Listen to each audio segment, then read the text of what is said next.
I don't wanna play no games. No, I don't wanna play no games. No, I don't wanna hear your promises. You do you and I'll do me. That's just the way it is. Boom. Biddly, biddly, biddly, but yes, sure. Here we go.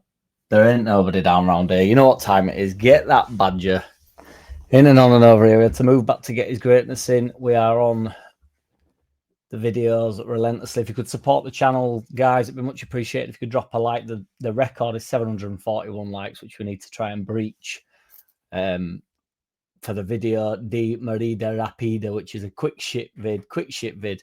Clout chasers in. We've got plenty to talk about. The clock watchers are frustrated relentlessly, so we'll be straight into it. Only if I mention a Leeds player before a minute, everybody will lose their minds over here. So I'll just quickly say Longstaff before a minute hits. We've actually got quite a bit to talk about today. Tell a friend to tell a friend, subscribe, all that stuff. West Ham are apparently in for Bilal El Kounas or Karnous, however you want to say his name. I've no idea how you say it.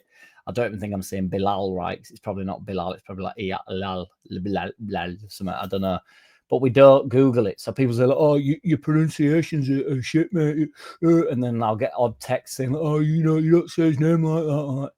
I don't care, man. Do you know what I mean? This is not a media channel. We've discussed this. We discussed the nonsense that comes up in the articles. It's not my job to understand the pronunciation of every single player in the world. I'm going to get some pelters throughout this video, I think, because we're going to talk about Mitrovic and I'm going to talk about West Ham. And I'm not sure how this will go down, really. But I'm not saying we are or aren't in direct competition with West Ham, but I do think we can convince players to come to us over West Ham. I actually do. I don't think that you can promise that they're on the same potential trajectory as us. Now, I know they've been cemented in the Premier League for quite a while, and I know I'll get pelters for this, but I do think our long-term ceiling is higher than West Ham's. And I know, I personally think they could just easily get embroiled into a relegation battle as we could, really. I know it's our first season back, but we're going in feeling fully positive, aren't we? They finished 14th last year in an extremely poor season, didn't they? They've been down the bottom end. They were 13 points off 10th last year in an extremely poor season. I know 10th, around 10th, they were all competitive sides around there. In the last 10 years, they've floated in between finishing 16th and 6th. And the 6th slightly skews it because it was in 2021, and then the season after they were decent. They finished 6th and 7th for 2 years on the bounce. And then it's all really, in the past 11 years, 7 of them years, they finished in the bottom 10. So apart from 2 seasons when they were decent, and then they finished once 9th in the past 11 years, they've always been in the bottom 10. So I know they won a European trophy. Again, I think within a season where they were relatively shit, and obviously they lost Declan Rice.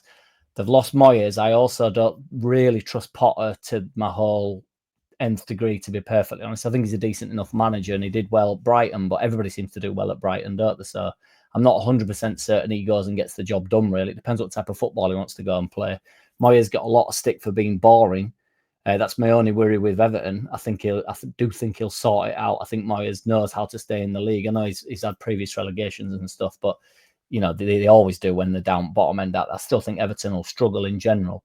I just think we can convince. My point being, I think we can pretty much guarantee any winger, any like expressive winger that wants to get at defenders and try and create, we can pretty much guarantee him game time at an extremely ambitious club. Long term, you can say we want European football. I know you could argue all the same things about West Ham, but this is what I'm saying. They've sort of proven their position. I actually believe we can push on significantly more than West Ham can long term. I genuinely do. So that might be naive of me. It might be being a Leeds fan. That's fine. We can also offer out potential moves for them. We've got quite a decent history of players getting big moves. Even recently, Rafinha, we've got the job done right. Again, West Ham can probably give me a few players where they've done the same. I just think we're quite a unique option coming up. That Kounas has also obviously been at Leicester last year.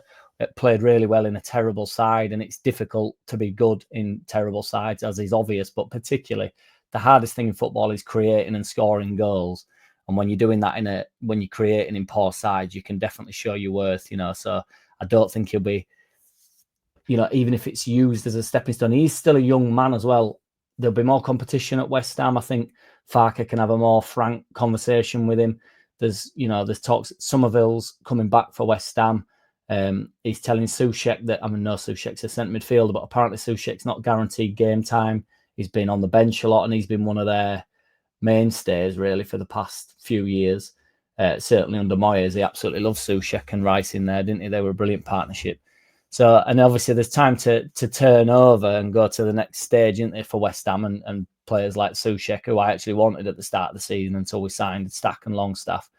But that can either work for him or not. Do you know what I mean? I'm just saying we have to ultimately now look at Premier League teams and think we can have a proper good go at them, in every single sense, both competitively in the market. We're not going to be able to compete with Man City, Arsenal, Liverpool, all the rest of it. I'm actually going to do a PSR, bit of a PSR video a little bit later on about like how skewed it is. But we're right up there at the moment. Us and Sunderland have spent, I think, we're 7th or 8th in the league in terms of spend. When you imagine, Liverpool are splashing cash that there's no tomorrow. Man United just can't stop spending money. That they seem to get away with it relentlessly. So that's for tonight, because there'll be another ship vid on about 6:30, 7. There's talks about Everton, that Beto, that's back. We were talking about him months ago. I'm not sure whether they're just running out of stuff to say, really. Jota Silva, we also spoke about months ago. He was apparently a target for us, but he's apparently going to Sporting now. He's going to choose, the article's like he's going to choose Sporting over Leeds, which isn't necessarily true, because we've not spoke about Silva. It's been on and off, But the Mooney's signing really is dragging on. There's talks that he'll end up at Atalanta. So it's just all a little bit messy as it stands. But I want to talk about Mitrovic, because he's apparently been offered to us from Al Hilal. So I know everybody loves this, and I know he's a big beast, and I would, if pushed, I would get behind it. But at the back of my head, personally, I don't really like it when players, in my opinion, go on holiday and play football in a terrible league for a couple of years when they're 28 and he's now 30. He's got a shit ton of goals over there, but the bloke does get goals, doesn't he? I don't know. What's your thoughts? He's 30. I don't like playing against him. I've always thought he was horrible. I remember him elbowing Ben White, but he's a knobhead, and I do like when knobheads play for Leeds United. They tend to be my favourite players, and he would put himself about. He's a big, horrible beast, but he has been a little bit hit and miss in the Prem. Let's have it right also. He's come up with Fulham before, and they didn't really hit ground running. I think he got 14 goals the season before he left. Obviously, championship goal scorer, like there's no tomorrow. I don't know. What are your thoughts on Mitrovic? I'm sort of talking out loud here. I don't really know. I'm torn on it. Right now, currently, I'd take anybody at this point, but I just think we can possibly. Muniz is a better signing, isn't he? So I just think he's gone to Al Hilal, and then you can go on about his pedigree or whatever, goal scoring, but if he's coming to a promoted side again, when's he ever got this big move? There were nonsense talks a few years ago that potentially Man United and stuff wanted him. That obviously never came to fruition. He went and cashed in, which is completely fine. He's a big monster. What are your thoughts on Mitrovic? Because I don't know anymore. There's articles saying that Longstaff has been looking uninspiring. Looked uninspiring in games. It's apparently looked uninspiring against Villarreal. Don't know what everybody's watching. The article also is calling for Gruev to be started on the basis that he's looked better than Longstaff. I find this stunning. My thoughts on the middle three. I don't really need to keep going over it. I'll keep saying it. The problem is with things like this, like I always say, now I'm having a go at Gruev because I don't think he should start in the first game of the season. But I think anybody really, any rational Leeds fan really knows that, Longstaff, Stack, Tanaka and Ampadu are all in front of Gruev. Gruev's looked really good in pre-season and we will probably be using him, but not right now.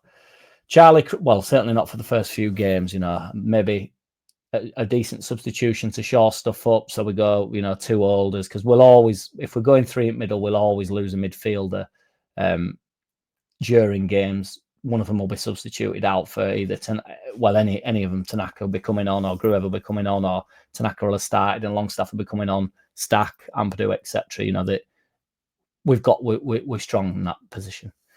Charlie Crew has been loaned back to Doncaster Rovers. Obviously went there last year. Hopefully gets on well again. They seem to like him, think a lot of him.